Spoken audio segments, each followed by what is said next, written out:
I won't have to deal with you as your buddy Aaron Rodgers takes on my Vikings. I'll have to get up a little earlier than I would have in East Coast time to see this game because we are going to Dallas for the Packers-Cowboys game.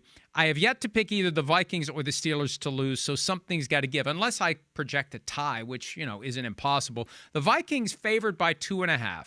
The Steelers playing in their kind of unofficial home away from home because there are strong connections between the Steelers and Ireland. Dan Rooney was the ambassador to Ireland in the Obama administration, so they've wanted to play this game in Ireland for a long time. I think there's extra emotion in it for the Steelers, and they need something because last week they were outplayed. They still won. Week 1, arguably, they were outplayed. They still won.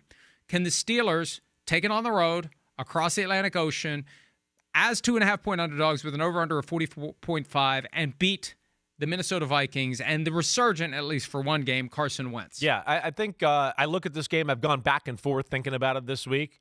I'm going to go. I don't have any great, brilliant X's and O's look in here. I'm going to go gut a little bit and just go, I feel like this is a game the Steelers will win.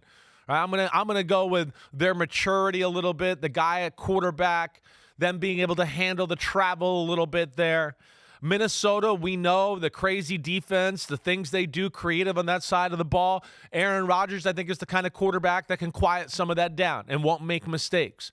Is this the week the Steelers can run the football? That's a big part of the game that I look at because Minnesota's, if there's a weakness to them, they're not great at stopping the run.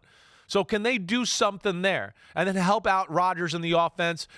I've been disappointed in Pittsburgh's defense. They didn't deserve to win last week. But in typical Pittsburgh way, when we see them in years like this where maybe they're not as dominant, they still make plays in big moments.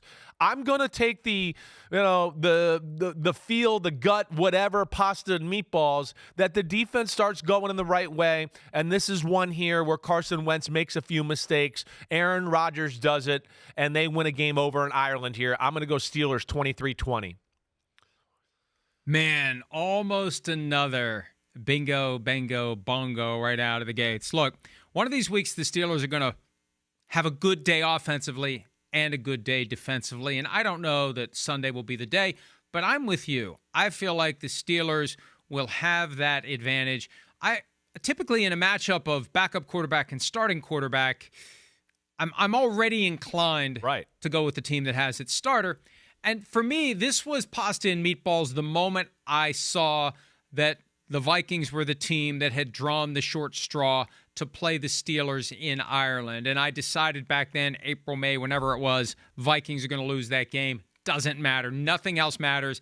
This is a game the Steelers win, just like they did on that day in January of 1975 when they got together on a neutral site in New Orleans. This isn't the first neutral site game between those two teams since then. They played in London in 2013. The Vikings won that day as the Vikings' new stadium was being built so they could give up home games more easily. This time around, Steelers win 24-21. Opportunistic defense. Aaron Rodgers. Look, we saw what he did to the Jets, and he enjoyed beating the Jets. Didn't say anything until after the game about how the Jets didn't want him and they didn't think he could play. He's going to say the same thing after he beats the Vikings. Hey, I called them. They weren't interested. You get what you get. What is it? Play stupid games, win stupid prizes. I could have been in Minnesota. They didn't want me, and now I've beaten them. All right. Yo, homies, it's time to watch some games. That's right. We're on to the NFL season here with Chris Simms Unbuttoned. Hit subscribe to get our weekly picks, Sunday night recaps after every game, and much, much more. Thanks for watching. Peace out, homies. Remember, subscribe. Peace out.